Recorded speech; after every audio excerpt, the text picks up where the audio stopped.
Fala, meus amigos. Vamos continuar nossa aula de semiologia de pequenos animais. Na nossa última aula, nós falamos sobre semiologia voltada para o sistema urinário e agora nós vamos fazer a semiologia do sistema cardiovascular.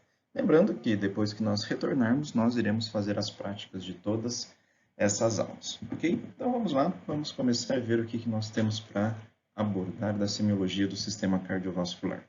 Então, igual eu falo em todas as aulas, né, voltadas, a semiologia é extremamente importante.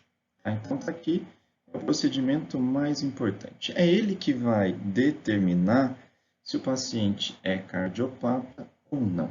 Nós iremos ver os sinais clínicos, e os sinais clínicos de um animal cardiopata, basicamente, eles podem se confundir com os sinais clínicos voltados para o trato respiratório. Uma bronquite, uma asma, uma dificuldade respiratória dará sinais clínicos que uma insuficiência cardíaca também terá, ok? Então, a anamnese vai mostrar para vocês se realmente é um problema cardíaco ou é um problema em algum outro sistema, ok? E aí os exames complementares, eles servem para confirmar suspeitas. Quando eu falo exame complementar, eu estou falando numa radiografia, numa ecocardiografia, num eletrocardiograma que vai confirmar a sua suspeita. Olha só, um bom exame físico e uma boa experiência diagnostica 85% das alterações cardíacas, ok? E para quantificar a gravidade e identificar o restante, é que nós precisaremos de exames complementares. Então, logicamente, a semiologia é de extrema importância para a gente, não é isso?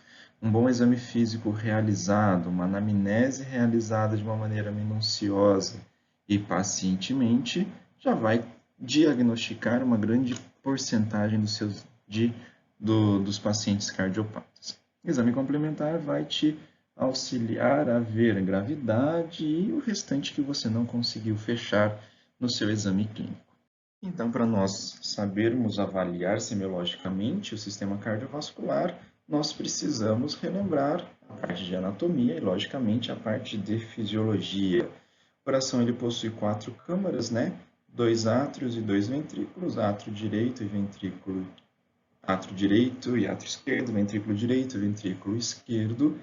Temos as nossas válvulas, certo? Duas atrioventriculares, chamada de tricúspide e mitral, e duas válvulas semilunares, chamada de pulmonar e aórtica. No caso, a válvula atrioventricular direita é a tricúspide, e a válvula atrioventricular esquerda é a bicúspide, ou chamada de mitral. Temos os grandes vasos sanguíneos saindo da base do coração, que é o tronco pulmonar e a artéria aorta. As coronárias elas vão irrigar o coração e elas saem lá da base dessa aorta, através dos meatos coronarianos. E depois do coração, nós temos artérias, veias e o sistema linfático também. Tá? Mas o que é importante para a gente é basicamente o coração com seus grandes vasos e suas válvulas separando as câmaras cardíacas.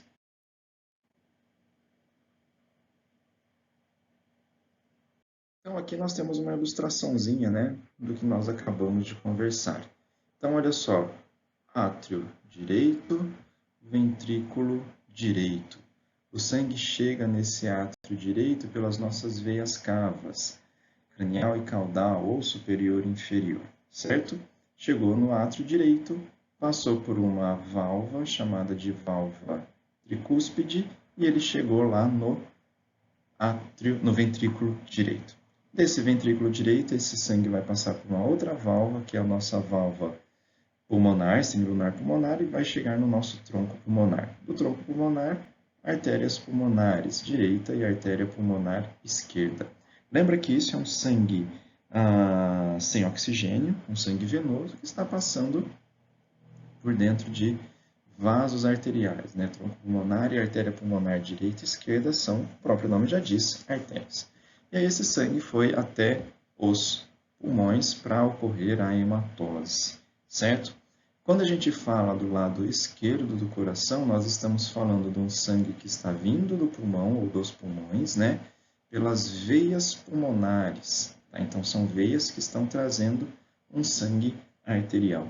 Esse sangue ele chega aqui no nosso átrio átrio esquerdo, passa pela nossa válvula atrioventricular mitral ou bicúspide e chega aqui dentro do nosso ventrículo esquerdo, né? Do ventrículo esquerdo passa pela nossa semilunar, aórtica, e dessa aórtica vai para a nossa aorta ascendente, arco da aorta. Lembrando que nesse arco da aorta eu tenho as saídas dos vasos que vão para a cabeça, pescoço e membros torácicos, né? Tronco braquiocefálico, carótida comum e assim por diante, certo? Então, essa é a anatomia básica do coração e essa é a anatomia do sistema cardiovascular, pequena circulação e grande circulação. Quando nós falamos em grande circulação, é o sangue que está entre ventrículo esquerdo e átrio direito. O sangue está em todo o corpo. Quando eu falo em pequena circulação, estou falando do ventrículo direito até o sangue chegar aonde? No átrio esquerdo. Então, isso é pequena circulação, ou circulação central, ou circulação pulmonar. Ok? Então, grande e pequena circulação. A principal função do sistema cardiovascular é transporte. Quando eu falo transporte, o que vem à mente primeiramente é oxigênio e CO2, né? Eu levo oxigênio e tiro CO2, mas eu também estou levando nutrientes para todas as células do meu corpo. Eu estou levando hormônios, eu estou levando vitaminas, então eu estou transportando um monte de coisa e não apenas estes gases sanguíneos, não é isso? Estou tirando também o lixo, né, o resto metabólico, que vai ser jogado fora do meu corpo, pelos rins e pelo fígado principalmente. E o local de hematose é lá nos pulmões, é lá nos nossos alvéolos. E a fisiologia respiratória abordou isso, a fisiologia voltada ao sistema respiratório abordou isso com vocês. Então, essa é a função básica do sistema cardiovascular, que é a função de transporte. E aqui algumas propriedades do sistema cardiovascular, né, que é controlado pelo sistema nervoso autônomo, simpático e parasimpático. Lembrando que o sistema nervoso simpático, ele estimula o sistema cardiovascular, né, aumenta a frequência cardíaca, aumenta a força de contração, aumenta o cronotropismo, que a gente chama, e inotropismo, que eu vou mostrar daqui a pouquinho. E o sistema parasimpático, ele vai fazer basicamente o contrário, né? Ele vai diminuir frequência de contração e diminuir força de contração. Sistema simpático liberando noradrenalina, que vai agir em receptores do tipo beta, tá? Sistema parasimpático liberando acetilcolina, que vai agir em receptores do tipo muscarínicos, ok? Então, algumas propriedades do coração é essa capacidade de se auto-excitar, né? A fisiologia falou isso com vocês, que é o que a gente chama de batimotropismo, é a capacidade de gerar e propagar seu próprio estímulo elétrico. Isso começa onde? Lá no nosso marca-passo verdadeiro, que é o nosso nodo sinusal ou sinoatrial. E quando a gente fala em cronotropismo, nós estamos falando em tempo, né? Em ritmo, né? Ritmo necessário, sincronizado, ok? Sístole e diástole para que ocorra o pleno funcionamento do sistema cardiovascular, que é transportar este sangue. Uma capacidade importante para nós lembrarmos, entendermos, é esse sinotropismo, que é essa força de contração, não é isso? Necessária para enviar esse sangue para todo o corpo e ocorrer a distribuição sanguínea, e o que nós chamamos de dromotropismo, que é essa capacidade de condução desses estímulos, né? Através daqueles discos intercalares, que a fisiologia já abordou isso com vocês também, tá? Então, só relembrando algumas propriedades do sistema cardiovascular, algumas propriedades do coração, que ela é mantida pelo sistema nervoso simpático e sistema nervoso parasimpático, lógico, ambos autônomos. A estruturação básica do sistema cardiovascular, 3 túnicas, né? Quando a gente fala em miocárdio, nós estamos falando na musculatura cardíaca, né? Então, aquele músculo responsável pela contração. O endocárdio é todo aquele revestimento interno do coração, tanto a parte muscular quanto a parte de válvulas é envolvida por este endocárdio. Quando nós falamos em pericárdio, é aquele saco, né, que reveste externamente o coração. Então, essas são as 3 estruturas básicas, né? Endocárdio, pericárdio e o próprio músculo cardíaco, que é o miocárdio. Então aqui, né, nós conseguimos ver este pericárdio, né, esse saco pericárdico envolvendo toda a fibra muscular, né? Então aqui, ó, tudo isso daqui é a nossa fibra muscular, ou seja, o nosso miocárdio, não é isso? Aqui internamente nós temos o endocárdio, então tudo que reveste internamente o coração nós chamamos de endocárdio. E externamente nós temos este saco, né, chamado de pericárdio. Pericárdio ele tem uma camada fibrosa, um pericárdio fibroso, que é esse mais externo. Então essa parte externa aqui é um pericárdio fibroso, essa lâmina mais interna aqui é o pericárdio seroso, chamado de pericárdio seroso parietal. E grudadinho aqui com a musculatura, ó, grudado com o músculo cardíaco, grudado com o miocárdio, nós temos o pericárdio seroso visceral. Então, o pericárdio seroso ele é dividido em parietal e visceral, certo? E o visceral também pode ser chamado de epicárdio. E entre eles, nós temos este espaço, né, chamado de saco pericárdico. Lembra que nessa região nós temos uma quantidade mínima de líquido pericárdico que funciona como um lubrificante, funciona como um lubrificante quando o coração ele contrai e relaxa para evitar atrito, né? E o saco pericárdico tem como função evitar atrito com outras estruturas, com estruturas ao redor dele, como por exemplo os pulmões. E quando nós falamos do sistema de condução elétrica, né, tudo começa aqui no nosso nodo sinusal, ou nosso nodo sinoatrial, que está localizado aqui no átrio direito, né, igual a gente consegue visualizar aqui, ó, nosso nodo sinusal, que está localizado no átrio direito. Os ramos internodais são aqueles ramos que estão nos átrios. Primeiro o átrio direito e agora depois o átrio esquerdo, né? Então, primeiro a despolarização ela começa no átrio direito. Despolariza todo o átrio direito e aí depois vai despolariza átrio esquerdo, tá? Isso é fisiologia também, tá? Então, só relembrando isso lá da aula de fisiologia. Depois do nódo sinusal, isso chega lá no nosso nódo atrioventricular, que está localizado naquele esqueleto fibroso onde estão inseridos as nossas válvulas, né? Então, lembrem que a válvula tricúspide, válvula mitral, a válvula aórtica e a válvula pulmonar, elas estão inseridas num esqueleto fibroso. E esse esqueleto fibroso tem como finalidade o quê? Diminuir a velocidade de condução elétrica do nódo sinusal, diminuir a velocidade da condução elétrica, exato, que veio do nódo sinusal e está chegando no átrio ventricular, exatamente para manter aquele ciclo cardíaco, né? Para manter aquela ritmicidade. Depois do nódo atrioventricular, feixes de His, certo? Que desce pelo septo interventricular e depois as nossas fibras de Purkinje. Elas sobem pela parede. Então, o estímulo ele começa aqui no átrio direito, vai do átrio direito para o átrio esquerdo, chegou no nosso nódo atrioventricular, foi segurado um pouquinho, feixes de His, fibras de Purkinje e depois despolariza a base dos ventrículos, tá? E essa condução elétrica a gente pode mensurá-la através de um aparelho chamado de eletrocardiógrafo, né? Então, despolarização do átrio é aquelas ondas, né, chamada de onda P, complexo QRS, despolarização de todo o meu ventrículo.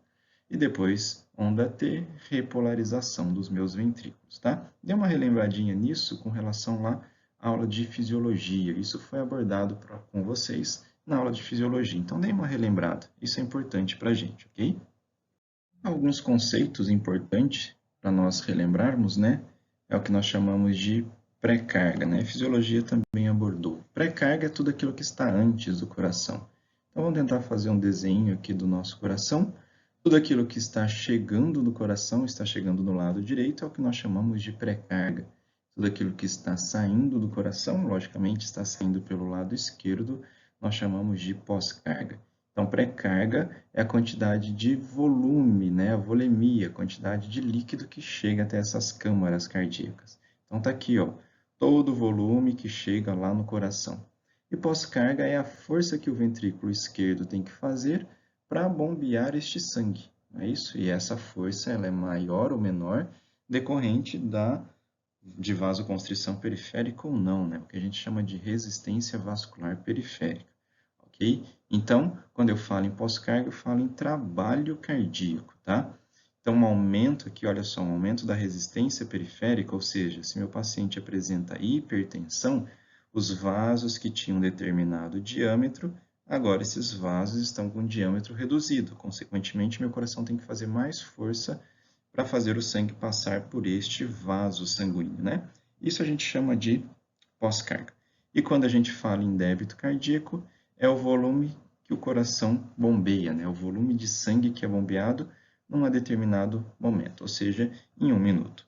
Então, isso é importante a gente saber porque todas as patologias cardiovasculares estão relacionadas ou vão alterar todas essas funções, né? Pré-carga, pós-carga e débito cardíaco, ok? Então, você já consegue imaginar o seguinte, se meu paciente tem algum problema cardíaco, onde este coração não consegue manter o débito cardíaco, ou seja, se ele não consegue manter o volume de sangue que ele bombeia, então, diminui o débito cardíaco. Para compensar essa diminuição de débito cardíaco, o que eu tenho que fazer é aumentar a frequência cardíaca, né? Então, já comecem a notar que um paciente com problemas cardíacos, ele pode ter um aumento na frequência cardíaca, tá? Uma taquicardia, por exemplo. Bom, e tudo aquilo que nós já conversamos, né? Tudo que nós conversamos nesses slides anteriores, nada mais é do que propriamente uma revisão. Tudo isso nós já sabemos, nós já estudamos sobre isso, mas serviu para revisar. Caso vocês tenham dúvida com relação à parte de anatomia, de fisiologia, lembrem nos materiais de vocês, tá? Ou conversem com os professores, comigo, enfim. Estamos à disposição para auxiliá-los em tudo que for necessário. E agora vamos partir para a nossa semiologia, né?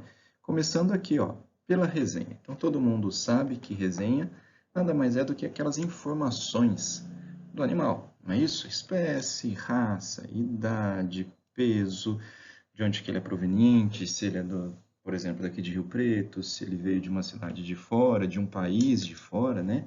Então, nessa resenha vai constar todas essas informações. E através dessa resenha, a gente já consegue prever, olha só, o nosso diagnóstico. Nossa, mas espera aí, só pelas informações a gente já consegue prever ou ter uma leve suspeita do que possa estar acontecendo com o nosso paciente? Sim.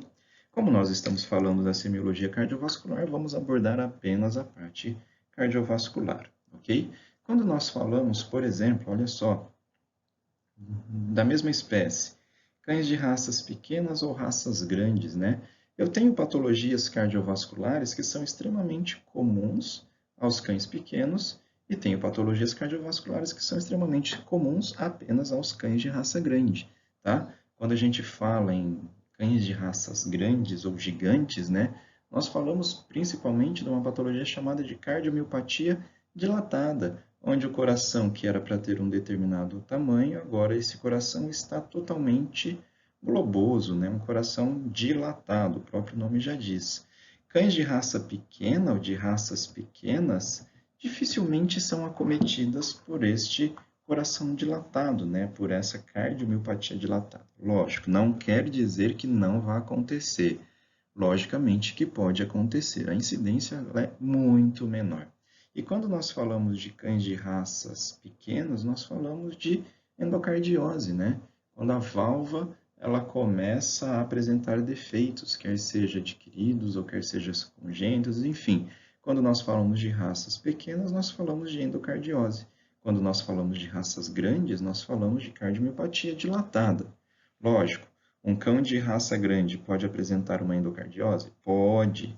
Cão de raça pequena pode apresentar uma cardiomiopatia dilatada? Pode também, ok? Só que é extremamente comum isso que nós acabamos de conversar. E quando nós falamos em gatos, lógico, eles podem apresentar cardiomiopatia dilatada, podem apresentar endocardiose, só que é extremamente mais raro. Quando a gente fala em gatos, a gente está falando em uma cardiomiopatia onde o coração ele fica hipertrofiado, ok? Por ele ser hipertrofiado, vai apresentar algumas complicações que a gente vai falar. Então, olha só, apenas pela espécie eu já consigo identificar ou começo a prever, né, a pensar no que pode estar acontecendo com esse paciente, ok? Então, espécie, raça, idade. Vamos conversar um pouquinho sobre idade. Animais jovens com problemas cardíacos, provavelmente esse problema é congênito.